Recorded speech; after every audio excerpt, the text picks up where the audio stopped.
The bomb was just the beginning. In the final, shocking minutes of Tulsa King's latest episode, Dwight Manfredi didn't just survive an explosion. He detonated the entire power structure of Tulsa. And now he holds the one thing that can destroy his greatest enemy, an FBI agent. The episode, Nothing is Over, masterfully lured us into a false sense of security. With the distillery ban lifted, Dwight was at his most confident, believing his political maneuvering had made him untouchable. But this arrogance was his blind spot. The real story was the devastating double-cross unfolding in the shadows. Dwight's own hired weapon, the bomb maker Deacon, proved to be no pawn. In a brilliant strategic move, Deacon sensed he was a disposable asset in Dwight's larger game with the FBI. Instead of becoming the fall guy, he flipped, offering his services directly to the recently bailed out Jeremiah Dunmire. His target? Not a rival, but Dwight himself. This single move transformed Dwight from the hunter into the hunted. While Dwight was focused on his high-stakes chess match with Agent Musso, a bomb was being planted at the political fundraiser where Margaret and Thresher were present. The king was so busy watching the other pieces, he missed the one that could checkmate him. Meanwhile, Dwight's toxic relationship with Agent Musso reached its boiling point. Their parking lot meeting was a clinic in subterfuge. When Musso insisted Dwight wear a wire for the meet with Deacon, the true motive was revealed. This was never just about catching a bomb maker. It was about permanently ensnaring Dwight, gathering evidence to keep him on a federal leash forever. But Dwight, the street-smart general, saw the trap. In a moment of pure defiance, he discarded the wire before entering the warehouse, a silent declaration that he would not be Musso's puppet. This move saved him, as the meeting was indeed an ambush. But Dwight, ever the strategist, had planned his own counter-ambush. With Mitch and Bigfoot in the shadows, he turned the tables, capturing Deacon and leaving Musso and his team empty-handed. In one bold stroke, Dwight seized the one person both he and the FBI desperately wanted.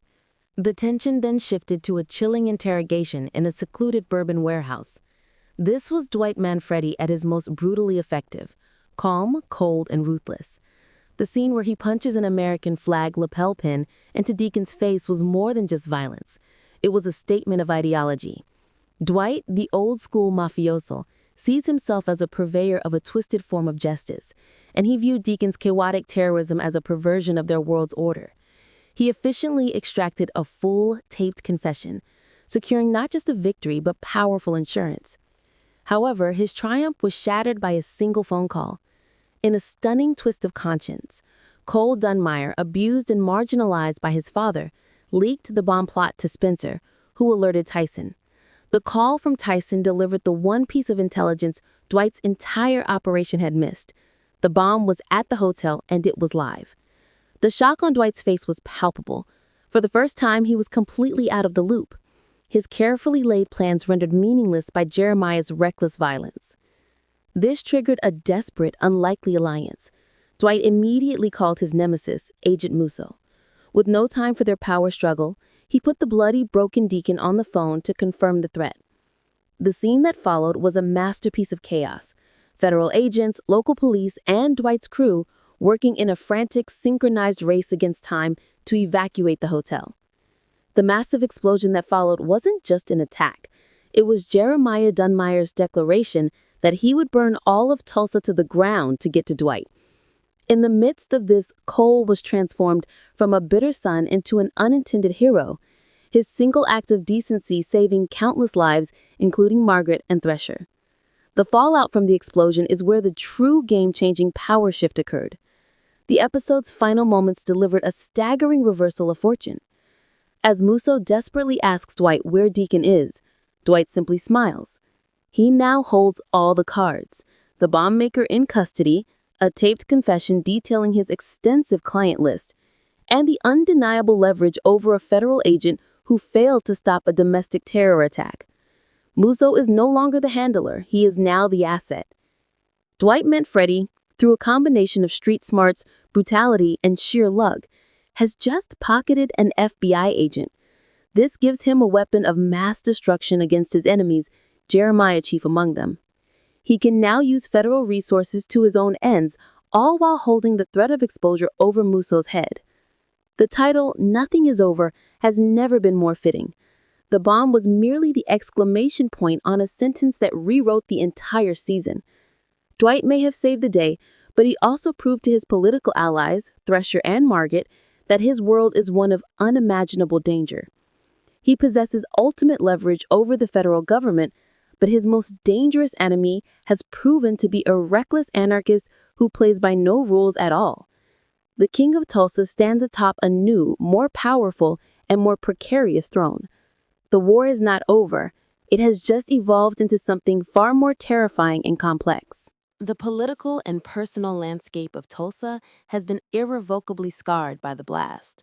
While Dwight emerged with newfound power over the FBI, he may have simultaneously lost his grip on his most important alliance, Margaret.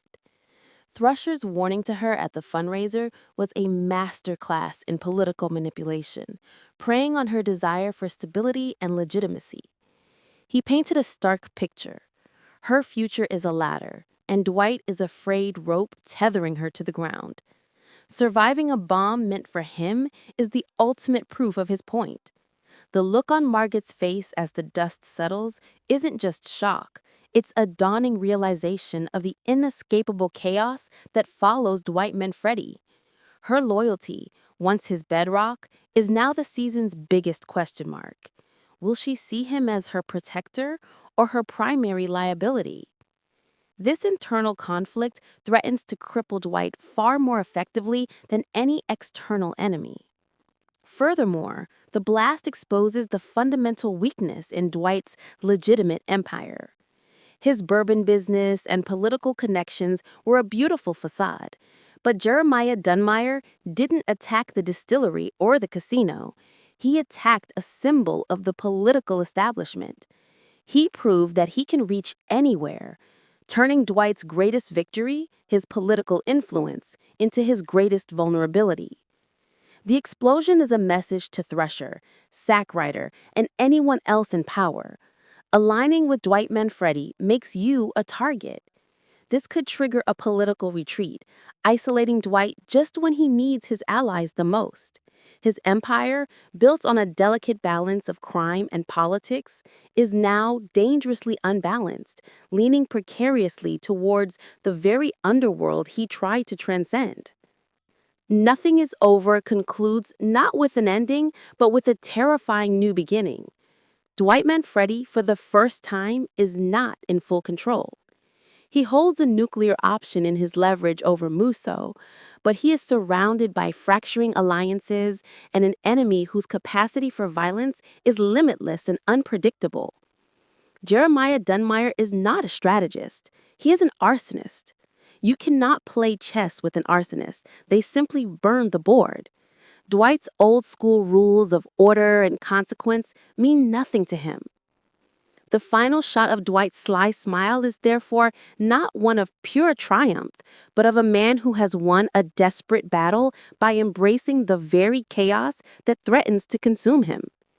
He has the FBI in his pocket, but his personal world is on the verge of collapse. The road ahead is a minefield. He must now navigate Margaret's potential betrayal, manage a weaponized federal agent without getting caught, and confront a rival who has proven he will commit mass murder to win. The title is a promise and a threat. The war for Tulsa is no longer about business or territory. It has become a visceral fight for survival.